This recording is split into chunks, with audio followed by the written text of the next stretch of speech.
अच्छा, ये ताज़ा गुड़ का कारखाना लगा, कारखाना क्या ये, बल्कि देखे बन रहा है ये शक्कर, आपको दिखाते हैं। शक्कर लाई गया 250 रुपये, ये देखिए ताज़ा बन रहा है।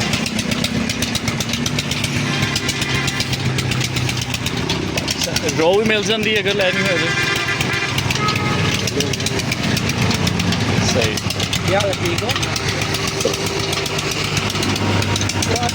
चेक कर सकते हैं थोड़ी यार, चेक तो कराओ ताज़ा तक ही टेस्ट से वाला। देखिए इसमें इतना थोड़ी यार, थोड़ी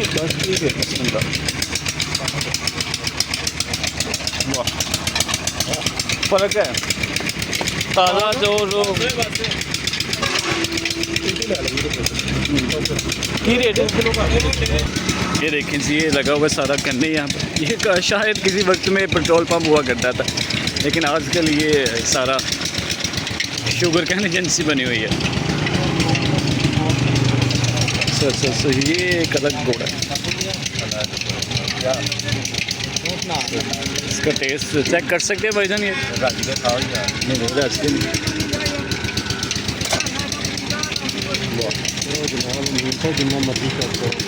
गरम और अच्छा, सोडा 0 लेवल पे मिलेगा, 0%, मे बी 5% तक होगा थोड़ा, हाँ लेकिन थोड़ा है।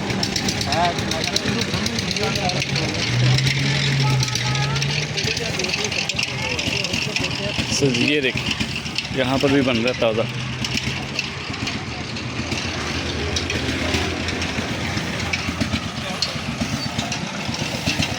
ये जी ज़फ़रवाल से शकरगढ़ रोड पे जाएं तो वहाँ पर ये सारा कुछ सेटअप लगा हुआ है, लोग रुकते हैं यहाँ पर, ताज़ा सारा खाते हैं और मज़े करते हैं। हम भी लेते हैं थोड़ा सा घर के लिए भी। और